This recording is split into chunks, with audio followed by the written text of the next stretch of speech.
Eh, j'ai une question à te poser. Est-ce que tu veux savoir les bails les plus prometteurs de cette année? Les bails qui vont exploser comme Demon Slayer ou Jujutsu Kaisen. Est-ce que tu veux savoir les trucs à suivre, les trucs à ne pas manquer? Ou dans une conversation, tu vas pas te taper la fiche parce que tu ne connais pas les bails, tu n'es pas tenu au courant, ah mon dieu! Eh bah, tu es bien tombé là. Parce que là, aujourd'hui, on va parler pour moi des deux œuvres qui pour moi vont percer comme jamais, qui vont exploser en termes de hype, tendance et de chiffres en termes de vente dans le Top Oricon. C'est parti. Mais avant cela, c'est ton Nakama Winnie en chakra et en vibranium. J'espère que vous vous portez bien. Moi, en tout cas, ça va, merci. Le premier manga qui, je pense pour moi, va exploser le plus prometteur, que ce soit par l'animé ou par le manga, je parle bien évidemment de Tokyo Revengers. D'ailleurs, je me suis mis à jour dans le manga, les mangas que vous pouvez retrouver chez l'édition Glénat. Du coup, je suis à jour sur les 12 premiers tomes et là, j'ai regardé du coup les 4 premiers épisodes qui sont disponibles chez Crunchyroll.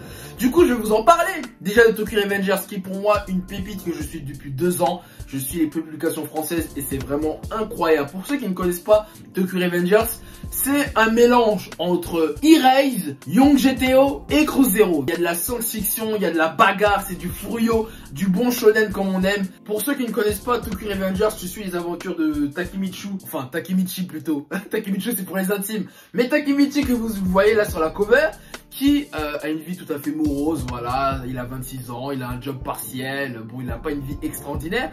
Et un jour il va apprendre que son ex-petite amie du collège, Ina, qui a été accidentellement tuée dans un conflit entre son petit frère et le gang du Tankumenji. Et du coup le lendemain, Takemichi en allant au boulot se remet en question sur sa vie, etc. Et il va se faire pousser dans la voie ferrée dans un train et il va se faire renverser jusqu'au moment où il va pouvoir remonter le temps 12 ans en arrière. Parce que le manga se déroule en 2017 et là il va retourner 12 ans en arrière, du coup en 2005 si mes calculs sont bons, et il va retourner dans son époque où il était au collège, dans sa vie de jeune voyou. Le but de Takemichi va être de sauver son ex-petite amie. Bon, je vais pas tout vous spoiler, vous verrez par vous-même, mais vraiment allez lire le manga, allez voir l'animé, c'est très important. Maintenant, pourquoi je pense que ça va être une des œuvres qui va vraiment péter cette année, voire dans les prochaines années. Bon, déjà faut savoir que voilà, le manga ça fait déjà presque 5 ans qu'il est prépublié au Japon, hein, dans le Weekly Shonen Magazine. Il a un succès incroyable, il est à 10 millions d'exemplaires vendus. Donc voilà, il a quand même une certaine fanbase, mais là où je pense que ça va encore plus prendre d'ampleur, c'est par rapport à l'adaptation d'animé. Parce que comme je le dis souvent, l'animé est le goodies ultime. Il y a dans Tokyo Revengers des arguments très prometteurs pour que le public soit hypé et agrandisse sa communauté. Déjà dans un premier temps, les personnages. Mickey, Draken, Takemichi, Shifuyu, voilà, il y a toute une palette de personnages qui je pense les gens pourront apprécier, s'identifier et surtout pour toutes les fangirls de TikTok et des réseaux sociaux, faire des edits à gogo. Ah, Draken, Mickey, je suis love d'un voyou, je suis love d'un voyou. Tu vois ce que je veux dire? Vous rigolez, mais c'est un argument vraiment de vente aujourd'hui, hein, vraiment. Quand tu vois Gojo dans Jujutsu Kaisen, les gens, moi je connais beaucoup de gens qui regardaient Jujutsu Kaisen. Bon, ils ont pas regardé à cause de Gojo, mais Gojo est un argument. Bon, après Gojo il est tellement charismatique, mais voilà, c'est un argument. Sa beauté est un argument pour captiver l'attention du public féminin, quoi. Donc masculin aussi, parce que il y a des fanboys aussi de Gojo. Plus l'histoire, parce que je trouve ce qui est intéressant dans Tokyo Revengers, c'est un shonen, un mélange du furio, de la science-fiction et de la romance. Et il y a des twists de malade, il y a du drame. En fait, le manga mélange plein de trucs. Je dirais pas que c'est un seinen, mais tu vois, c'est un mix entre il y a une pincée de shoujo, de shonen, de seinen, et c'est trop bizarre. Après, concernant l'adaptation de l'animé, pour l'instant je valide. Pour le moment, je sais qu'il y a des gens qui sont pas très contents, je sais pas pourquoi. Moi je trouve que c'est assez fidèle. Et après on va voir qu'il y aura des combats de gang pour voir si vraiment il y a du punch, mais pour l'instant je valide. Vous allez voir, il y a vraiment des twists de gamin, tu pètes un câble. Moi franchement je lis les tomes. En plus tu sais, la lecture elle est assez confortable, assez rapide. Franchement t'es là, t'as envie de lire la suite, quoi. Vraiment c'est une drogue, c'est pas possible. Et je pense que dans le Top Oricon, on en parlera dans quelques temps, ça va exploser. Déjà j'ai vu qu'au Japon ils ont relancé une réimpression des tomes. Je vois qu'il y a un marketing très intéressant. On voit notamment sur les plateformes de Crunchyroll, c'est beaucoup mis en avant, que Glénat joue le jeu. Et même au Japon, je vois il fait la une dans des magazines. Enfin il y a vraiment un marketing très fort, je trouve, autour de Tokyo Revengers. C'est pour ça que je dis que vraiment, je trouve que parmi les nouveaux trucs qui sont sortis cette année, c'est pour moi l'œuvre la plus marketée, hein. Donc c'est pour ça que je dis aussi, par la qualité de l'œuvre et par le marketing qu'il y a autour. Donc c'est pour ça que je dis que c'est vraiment une œuvre qui peut exploser. Après on va voir si dans l'anime il y aura des moments marquants, etc. Du coup voilà Tokyo Revengers, une des œuvres qui je pense va vraiment exploser cette année en termes de chiffres, d'engouement, etc. L'œuvre ensuite qui pour moi va exploser cette année du même niveau que Demon Slayer, Jujutsu Kaisen, et que même vraiment ça va être un tournant, les gens vont dire ouais il y aura un avant après ce manga et après ce manga là. Je parle bien évidemment de Chainsaw Man les amis, édité chez Kazé, l'anime qui est en cours de production par les studios MAPPA, donc ça arrive très très fort. Chainsaw Man les amis, ça va cartonner. Franchement déjà moi je vous dis, j'ai lu les 7 premiers tomes. C'est vraiment mon gros coup de cœur cette année en termes de shonen. Là vraiment, là j'ai parlé de Tokyo Revengers, My Hero Academia, mais vraiment il y a Chainsaw Man qui est vraiment la pépite, qui est vraiment l'ovni.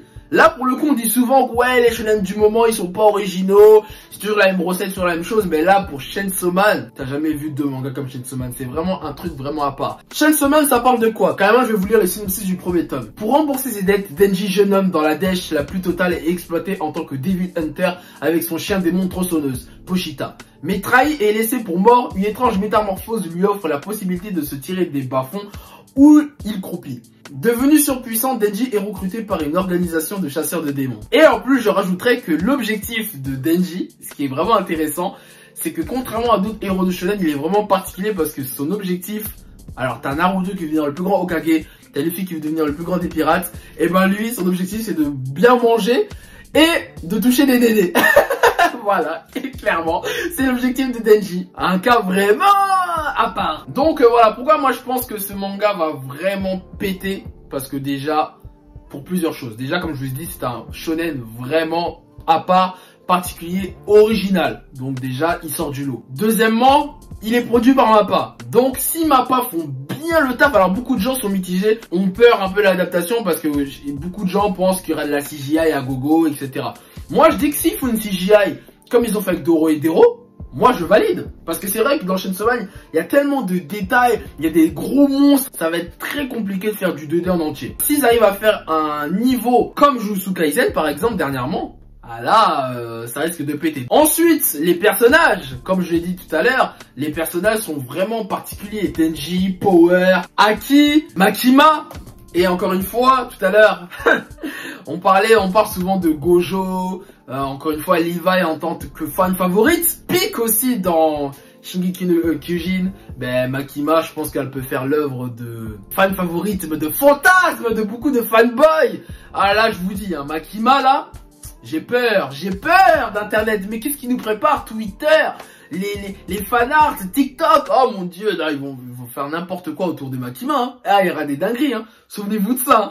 La violence, les combats dans Chainsaw Man, c'est vraiment du gore. La dernière fois, j'ai lancé une petite pique dans ma vidéo d'Invincible. Je disais que dans Chainsaw Man, voilà, là ça allait être censuré, mais vraiment, en tout cas dans le manga, il y a des planches. Oh, c'est tellement trash, c'est tellement violent, c'est tellement gore. Oh, wow, en même temps, avec un mec qui a une tronçonneuse sur la tête, tu es obligé de faire que du sale. En tout cas, on sent que le mec, il est vraiment à contre-courant des codes du shonen. Et même, il y a des passages dans le manga, tu te dis, mais comment ça se fait que ça a été prépublié dans le Weekly Shonen Jump, le truc? Le mec, on est à deux doigts du Eichi, du Seinen. Parfois, tu te dis, oh, Fujimoto, là, c'est comment, là? T'es bizarre, frérot. Non, vraiment, voilà. Et puis, il y a vraiment une écriture très raffinée de Fujimoto. Il y a vraiment des doubles sens de lecture, des messages et tout. Vraiment très, très intéressant. Franchement, Chainsaw Man, ça risque de plaire à un bon public si l'adaptation de l'anime, encore une fois, est bonne. Parce que, comme je l'ai dit, l'anime est l'ultime goodies.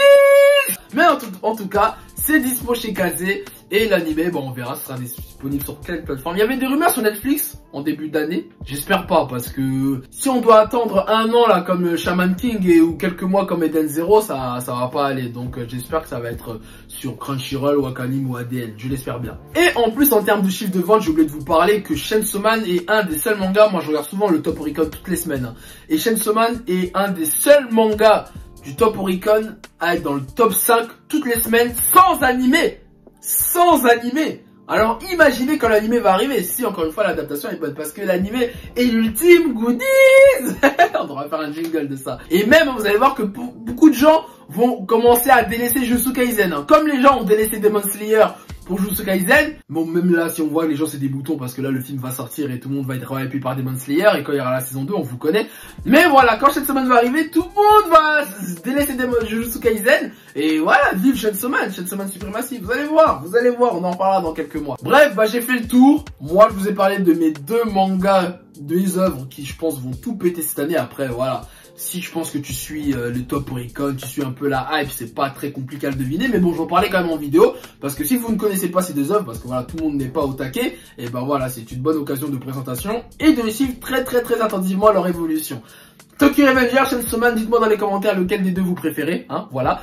Et lequel des 2 va le plus péter. Dites-le moi aussi dans les commentaires, ou si ils vont péter du même niveau, voilà, faites vos pronostics, voilà, ou s'il y a une autre œuvre que vous pensez qui va encore plus péter que Tokyo Revengers ou Chainsaw Man, bah dites-le moi aussi dans les commentaires, voilà, discutons, on est ensemble la famille. Donc voilà, n'oublie pas de lâcher ton like, de t'abonner et d'activer la cloche pour ne rater aucune des prochaines vidéos. Et sur ce, je vous dis au plaisir.